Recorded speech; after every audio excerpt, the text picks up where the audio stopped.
Hello, it's Jen Harpy. Awesome. Thank you for my chit-chat car talk. I'm going to be eating a little bit because I'm having an early dinner before a client. So I wanted to quickly talk about how taking care of your side of the street, taking care of your mental, emotional, physical, financial, but brass tacks, your moment-to-moment basic needs of either needing to eat something or needing to not do something because it doesn't feel right. Now, I'm not 100% go all in into astrology or human design or anything like that, because I think they're tools to help you know about yourself, but they're not like the end all be all. You can trump any limitation in life based on your mind and your actions. I believe that wholeheartedly. And sometimes it takes longer to overcome something, whether it's self-care practices. Like if you're just never been used to asking yourself, what do you need or what do you want? It's going to take practice, especially if you didn't have parents that taught you that that was important, or taught you how to, or taught you that your needs were allowed to be met at all. So, and even if you did have great parents that taught you that, you still might not be in a healthy habit of practicing, what do I need right now? So I was going to start driving, and obviously not everybody has this luxury based on where they are in life. I run my own business. I have life coaching, mindset clients. I do YouTube. I do all these other things. I have to do my own chores and manage life and manage relationships and whatnot. But so I'm driving and I'm like, I don't really want to do this. What do I really want? Now, parts of you, depending on where you are in your life, and time, like if you're headed to a job, you might not say, I don't want to go to work today. And you might really feel that. And that might be a moment in time where you need to evaluate whether or not it's that moment feeling, or if it's a long-term, like, oh yeah, I'm not supposed to be at that particular role or in that particular position. That's a separate type of issue, or conversation, really. This conversation that I wanted to have is based on just, say it's a weekend where you have free time and you're going someplace and you're like, I'm not internally feeling like it. And it's not, and these are nuances, but it's to help you learn to self-trust yourself, and whether or not you believe in a spiritual practice or like a source, creator, whatnot, helps you see your higher self as directing, or God, source, whatever you want to call it, helping you direct to a better place or the next thing that might be better for you. And it's not absolute. These are concepts about trusting yourself and learning to tap into, like, when you have a feeling like, I don't really feel like doing this. Now, sometimes you actually have to do the thing that you don't feel like doing. It could be laundry. It could be a work-related thing. It could be having a conversation with somebody, or it could be legitimately like overcoming yourself, like doing something that is practical, needed, like in a moment, with or without a deadline. Now, mind you, for people with ADHD or other brain fun things, is that sometimes a deadline is absolutely required for the thing to motivate the internal switch, so to speak. And you can create those things for yourself as long as you're not too smart and try to overcome your own stuff. Okay, back to the brass tacks of what I wanted to talk about. It's like asking yourself the question, what do I really need here? Especially when you're having that angst about doing something, whether it's starting, like, obviously when you clean your bathroom or clean a drawer or whatever, there's a sense of accomplishment that you feel afterwards that feels really good. And sometimes it's important to just do the thing that you might be avoiding, like taking a shower or something. As simple as those things are, I don't know anybody that says, you know what, I shouldn't have taken that shower. It was a horrible shower. Or I shouldn't have cleaned that drawer. Or I shouldn't have I shouldn't have eaten. That's never happened in life, unless you got dysentery or something after you ate, or unless the whole dishwasher exploded or something like that. Those are so rare when you're taking care of your basic needs. Those, I shouldn't have done that, never happens. It's rare. And it's rare on a good purposes, because these are practices that we can do for ourselves. On an added note, my suggestion or encouragement would be is that kind of like when you wake up, if you don't have a to-do list already, still take about 15 minutes to do something for you first.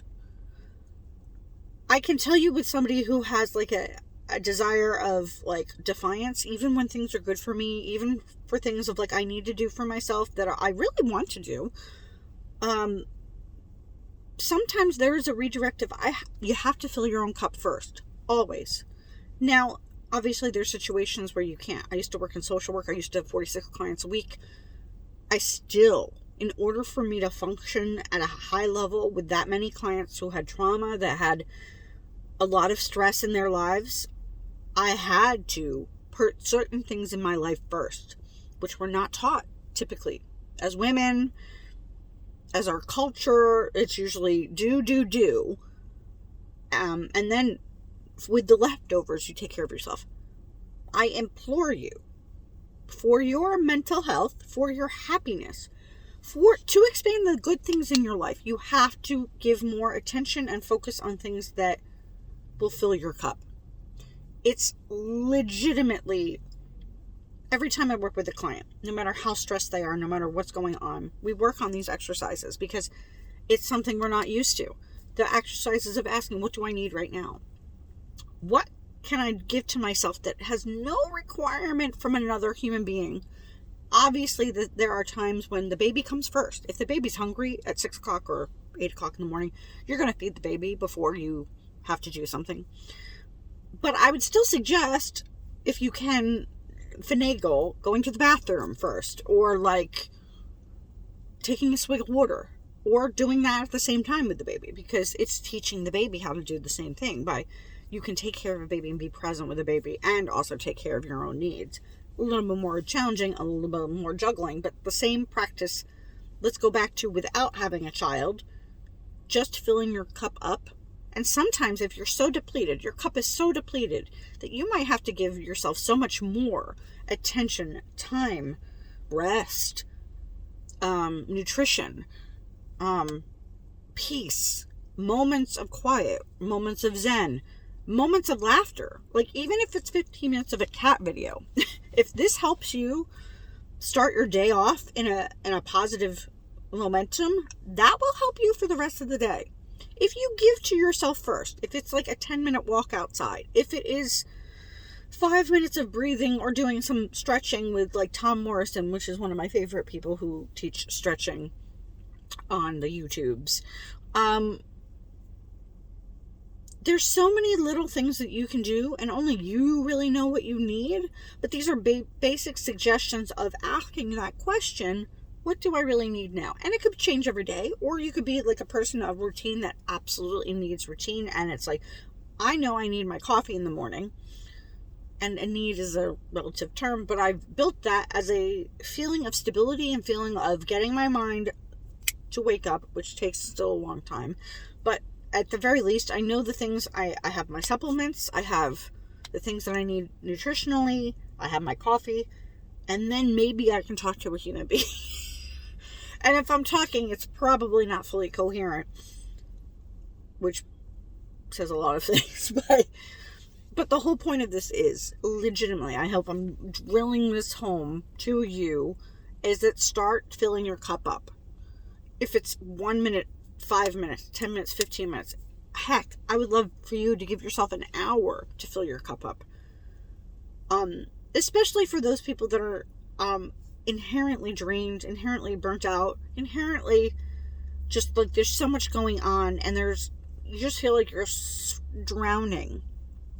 Give yourself the time and attention it takes to give yourself a better feeling thought, a better feeling energy, a better feeling of like just taking care of yourself in the most basic ways possible, like going to the bathroom, washing your face, brushing your teeth, taking a beat to make yourself something to eat, taking a walk, doing a little dance party at like when you wake up, or petting your cat, or the petting cat could be for the cat. if the cat is that kind of cat. Or it could be for you, because there is a parasympathetic response when you have you're petting a cat. It actually calms your nervous system down. It's wonderful. I'm sure that's true for dogs and stuff like that. When you pet an animal that you love and loves you, there's a positive benefit. So yeah, that's my chit chat, my car talk for today. It is basically start filling your cup. If you want suggestions or more tips on how to do that, or if you want to work one-on-one with me, the description below you can see on my stand page how you can work with me. I have one-off sessions, and I also have 3-month, 6-month, and year-long packages. I don't know if they're all set up, but you can send me a message through there. It's all listed in the description if you want more one-on-one support on how to fill your own cup so you can manifest the things you want in life. It's not impossible to manifest things when you feel like blah, but you'll have more energy and bandwidth to hold and manage more money, more love, more healthier interactions with the world. And really, my most favorite thing for you to learn is how to have the healthiest interaction with you, which is taking care of yourself, which is putting yourself at the top of that list, so you have more cup, or more, the cup is full, so when everything that you give is overflow. It's the overflow. It's not where you're in depletion and you're like the bottom with the coffee grinds. It's like you're not that person. You have an abundance overflowed for everything and anything you need to do, and that will help you manifest 10,000 times more than like starting your day off with reading all the fucking emails and like doing for this and doing for that and not putting yourself first, with obviously caveat exceptions like I talked about before. All right, I hope you have a fabulous day. I am rooting for you. Don't forget to be awesome, because you already are, and I will see you next time. Bye. Peace.